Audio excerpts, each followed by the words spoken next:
네, 경기도 고양시을의 안준호입니다. 직무대행님 고생 많으십니다. 네, 마이크를 조금만 더 밑으로 좀 내려주세요. 네, 네, 됐습니다.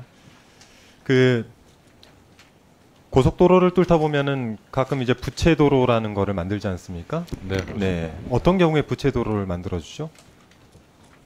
그 고속도로를 개설하기 전에 네네. 그 이용하던 그 통로들이 있습니다. 근데 네. 고속도로가 지나가면서 그 통로 이용이 제약받을 때 네네. 그걸 연결해주기 위해서 부채도를 연결합니다. 그러면 뭐 그런 민원들이 꽤 있겠죠?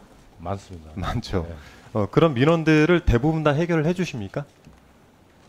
왜냐하면 공사 진행상 네. 그 특별히 그 어떤 기존의 이용권에 대해서 불편을 주면 안 되기 때문에 네네. 거의 다 들어줍니다.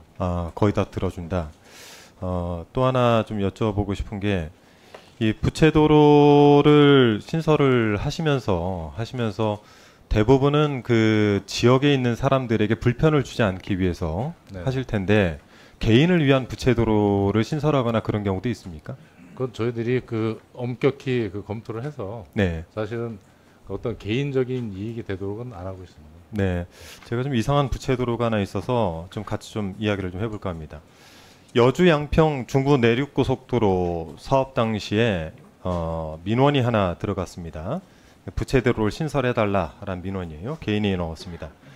통로 암거가 뭐 미리 계획이 되어 있었는데 이걸 좀 확장해달라. 그리고 진출입에 불편이 없도록 조치를 해달라. 근데 조금 전에 말씀을 하신 부채도로 신설할 때 그 고속도로 개설 전에라고 말씀을 하셨는데, 고속도로 계획 내에 이 내용들을 같이 넣어서 검토를 하시나요? 아니면은 고속도로를 짓고 있는 중에 향후 고속도로가 지나갈 부근에 민원이 새로 들어왔을 때도 같이 검토를 하십니까? 저희들이 설계하는 과정에서도 이제 현장 조사를 해서, 네네. 그러니까 우리들이 파악한 부분은 그 반영을 하는데 네네. 대부분 이제 현장 조사가 이렇게 치밀하진 못합니다. 그래서 네. 공사하다 보면 이제 지역 주민 간의 갈등이 대부분 이런 것 때문에 이제 생기거든요. 지역 민원 갈등. 네, 네, 알겠습니다. 그래서 그럼 다음 그럴 장면 넘겨주세요. 때마다 이제 꼼꼼히 검토해서 예. 시행을 하고 있습니다. 지금 이 민원을 제기하신 분을 저희가 찾아보니까 제가 어제 이제 질의하던 내용에 이어서인데, 이분을 한번 보니까 사시는 곳이라든지 이분이 가지고 있는 창고 등을 그 저희가 검토해 봤을 때,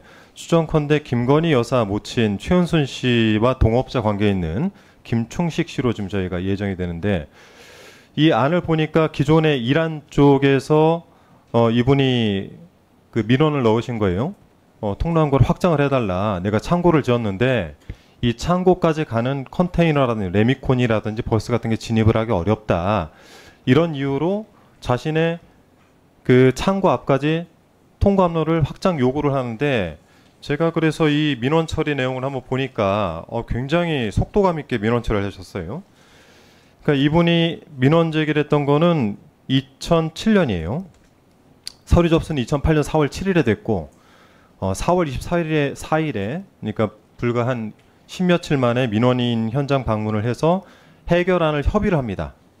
해결안 협의를 하는데 어떻게 협의를 해주냐면, 저 옆에도 저희가 빨간색으로 그 사만 채택이라고 해놨는데, 기존에 이제 계획된 부채도로를 5번과 7번을 연결하는 새 부채도로를 만들어주기로 합니다. 서류상 산정 금액은 1억 4천 정도 됩니다. 제가 왜 이 문제 제기를 하냐면, 다음 장 한번 넘겨주시겠어요?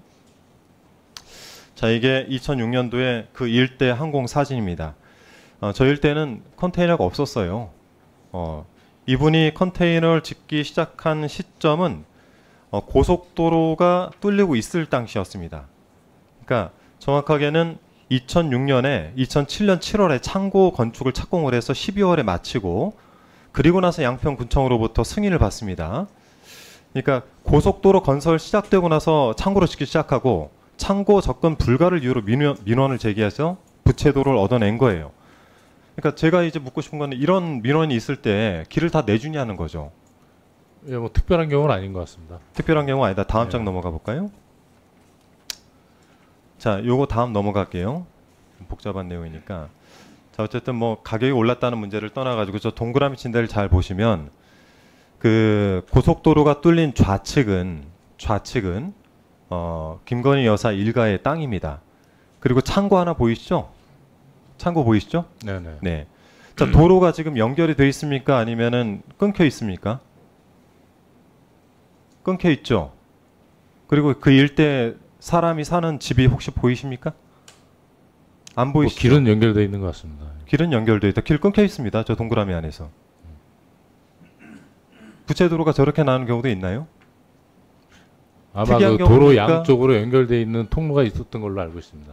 그러니까 사람들이 살지 않고 저렇게 창고 하나 덩그러니 지어 있는 곳에 근데 참 1억 뭐 4천 이상을 들여서 보통 이제 저희들이 산지에 그 어떤 그 등산로 같은 데서 다 연결을 해주거든요. 그러니까 이게 합당하다. 네. 사람 다니지 않는데 연결을 기존에 했는데 길이 있기 때문에 연결해 준 걸로 알고 있습니다. 이상하네. 자, 다음 한번 넘겨볼게요. 자, 부채도로를 연결하는 현장을 방문해봤어요. 그러니까 여기에는 저희가 계속 가서 봐도 창고 한 채가 이제 남아 있습니다. 6채를 짓고 레미콘이나 버스가 다니게 해달라고 해서 민원을 넣고 나서 그리고 나서 이 인근에 도로를 지어주기 위해서 이 집안 일가의 땅을 매입을 해주셨고 매입을 해준 상태에서 길을 냈습니다. 길을 냈는데 가보니까 다음 장 넘겨봤어요. 창고는 이제 한 채밖에 남아있지 않고 그리고 여기에는 사람이 사는지 뭐 염소와 계집도 있고 저렇게 우체통도 있습니다. 그러니까 이 일대에는 저 도로를 이용하는 곳은 저 창고 한 채, 누가 사는지 모르겠으나 저 창고 한 채를 위해서 지어진 거예요. 그러니까 현장 방문도 했고 굉장히 빠르게 민원 처리를 해줬는데 그 빠르게 민원 처리해주는 만큼의 가치가 있는 부채도를 뚫었냐는 거죠. 좀 이상하지 않으세요? 근데 2007년도 상황을 정확히 모르겠고요. 거의 사업단 현장에서 이루어진 일이거든요. 그러니까 예. 그냥 느낌만 말씀하세요. 정부 눈치 보지 마시고. 이상한 건 맞지 않습니까? 그렇지는 않습니다. 그렇지 않다. 네. 야, 알겠습니다. 자, 제가 저기 네 부채도로 그러면은 이런 식이라면 고속도로 낼 때 인근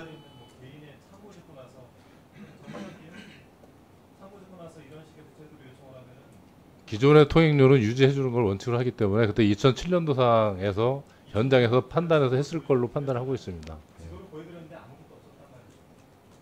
근데 통상적으로 저희들이 뭐 근데 저희들이 일반적으로 하는 범위에서 크게 뭐 특별하다고 느끼지는 않습니다. 예.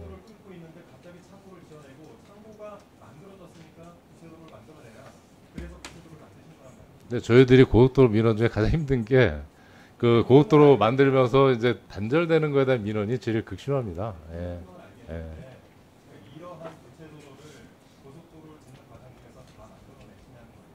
예, 일반적으로 이렇게 하는 걸로 보셔도 됩니다.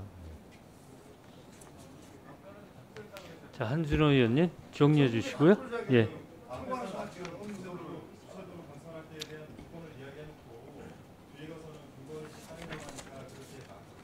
아, 그런 건 아닙니다.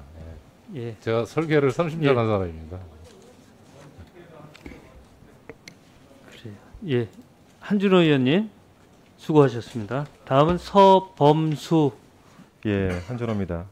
우리 직무대행께서 아까 제가 부채도로 관련해서 말씀을 해주셨는데 어지간하면 다 내주신다고 했는데 당해에 같은 시기에 부채도로 요구에 대해서는 불수용한 사례들이 있고 최근에도 같은 지역에 부채도로 신설 요구가 있었으나 이것도 다 불수용이 됐습니다.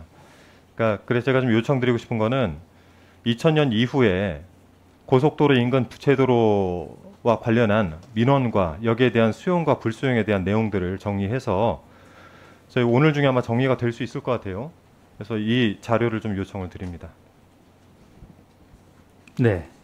그 부사장님. 예, 예. 2000년 이후라고 했거든요. 그러면 얼른 최대한 빨리 지금 한준호 의원이 요청하신 자료에 대해서 제출하시기 바랍니다. 예, 네. 최대한 빨리 준비를 해서 예. 제출하겠습니다. 예, 알겠습니다. 계속해서 조호섭 위원님 질의해 주시기 바랍니다.